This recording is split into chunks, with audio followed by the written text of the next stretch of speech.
We recently lost our home due to Hurricane Milton. Thankfully, my husband's uncle's house was available. Unfortunately, his wife passed away a few years ago, and he unexpectedly passed a few months ago. Despite this, I had no qualms. I'm a skeptic. The idea of anything strange happening never even crossed my mind. So, my family moved in. Me, my husband, our kids, and my mother. My mom went to visit my brother for 2 weeks, and my husband was out of state for work. I sleep during the day because I work late, and during school breaks, my kids do too since they stay up late. 2 days ago, I woke up at 2:30 p.m., feeling off. I heard my American Akita growling. She has never barked in her life. No one knows why.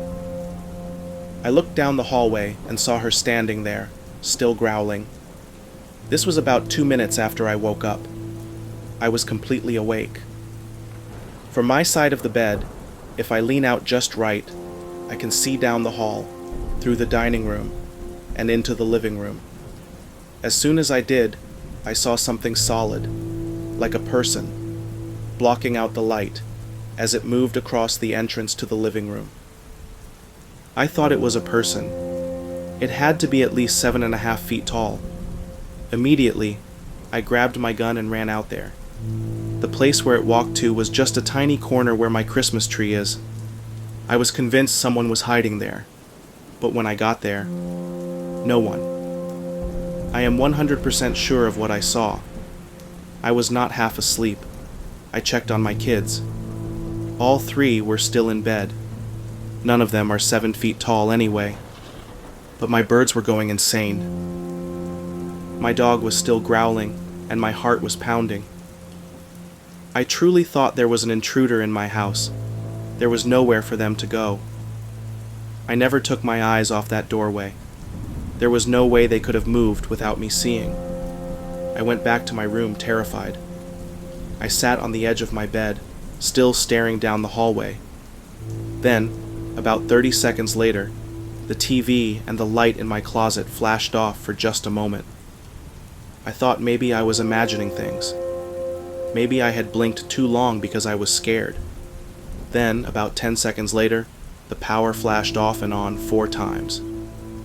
But here's the weird thing. When the TV came back on, YouTube was still playing. At my old house, anytime the power went out, it would always turn off the Roku completely. But this time, it didn't. At that point, I was this close to running outside and never coming back. But my kids were asleep in their rooms. So, I just sat there, panicking for hours.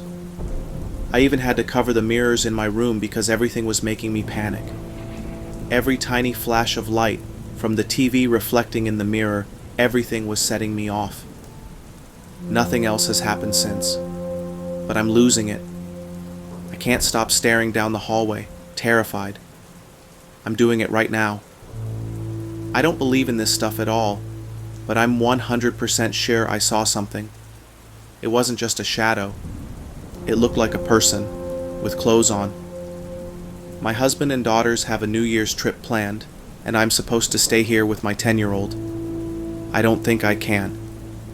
I always thought I wanted proof. I don't know what I saw, but I don't want it anymore.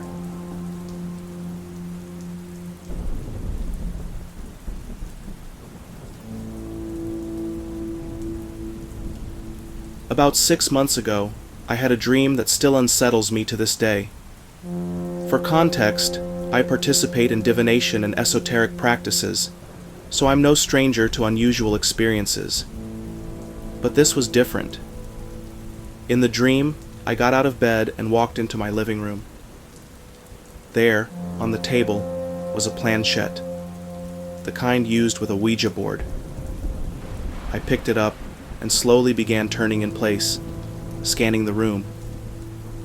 It felt like something was watching me, and the more I turned, the closer I felt to seeing whatever it was. The dread was overwhelming. Pure, unshakable terror. When I woke up, I couldn't shake the feeling. Less than a week later, something happened that made the dream feel like more than just a product of my imagination. After a long day out, I came home, showered, and got ready to climb into bed. But as I pulled back my pillow, I froze. Lying underneath it was a planchette. I screamed like I'd been attacked, bolting out of bed so fast I nearly fell over. My mom rushed into the room, panic written all over her face. She thought I'd hurt myself, or that there was a bug or something. But when I pointed at the planchette, she burst out laughing. Through my panic, she explained that she'd found it earlier that day. It had been outside, protruding from the fire pit at the edge of our property. A fire pit that had been there long before we moved in.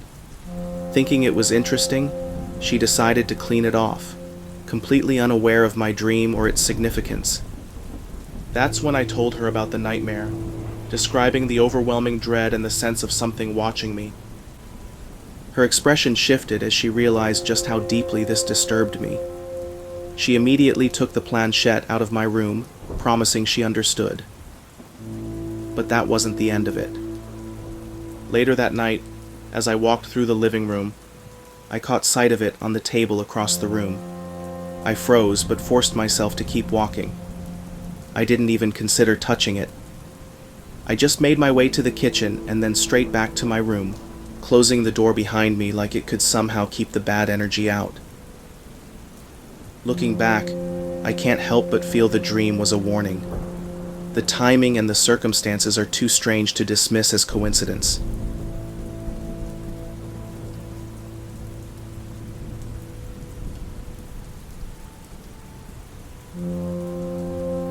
My friends and I recently visited Vegas for a little break we like to take. Wasn't going to be anything too crazy, just some gambling and hookers. I kid, but we wanted to have fun since this was our first visit there. At first we did the usual, lost some money, then lost more money on knickknacks and food. By our third day, I was getting a little bored. We'd seen most of the shows and nearly everything Vegas had to offer. The day before our last day, I was on YouTube and came across a documentary-style video about the Vegas sewer system and the people who live there. Basically, Las Vegas has these sewer outlets meant for rainwater. They're supposed to prevent flooding, but the homeless population has made them their home. I got the bright idea for us to smoke some weed and go exploring. That same night, I somehow convinced my two friends to go with me. After some back and forth, they finally said, "Screw it," and we headed out. It didn't take long to get to one of the outlets. The place was covered in graffiti, but you could tell people stayed there. Condoms, tampons, used toilet paper. Yeah, all of the above. It was empty and dark, but hell if we weren't going to go in.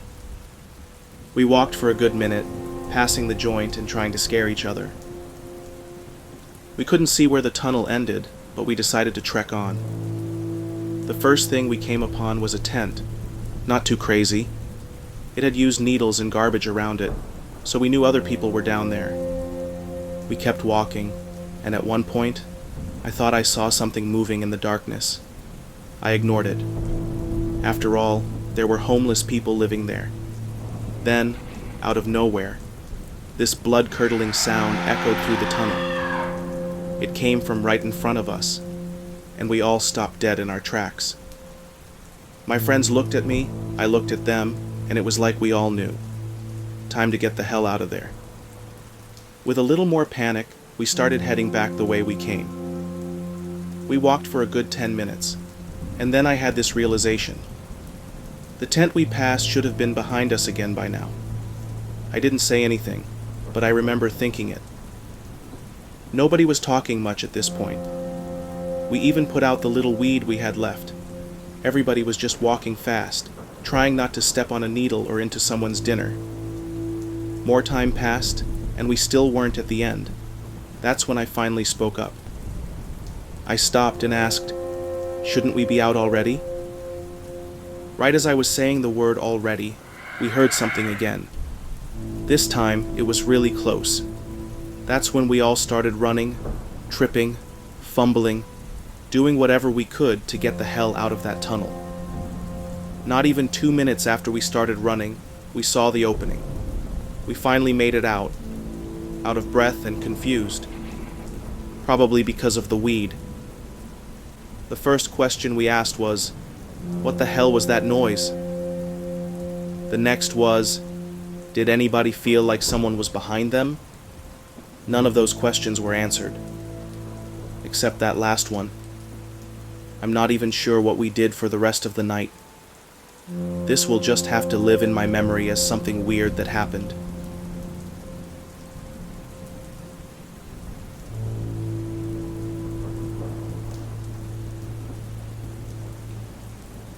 I have a rule.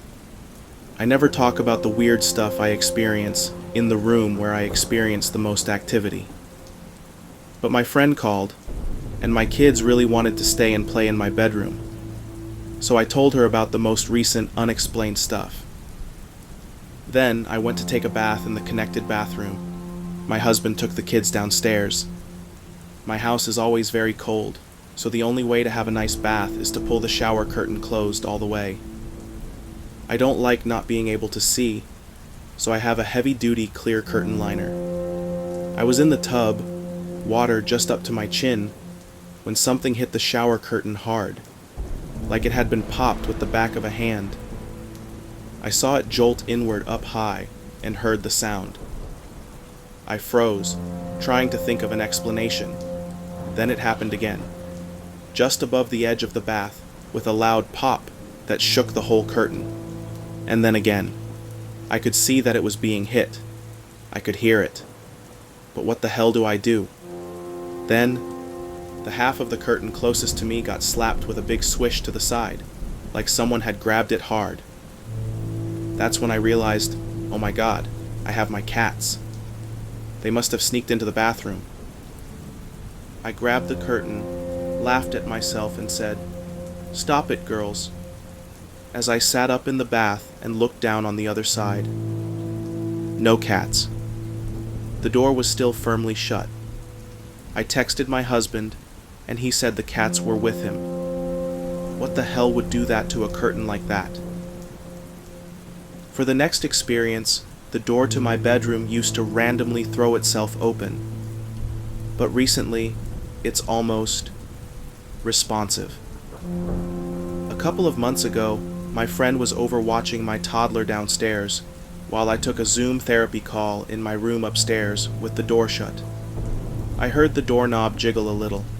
It's very loose, probably not original to the house, which was built in the 1800s, but definitely old.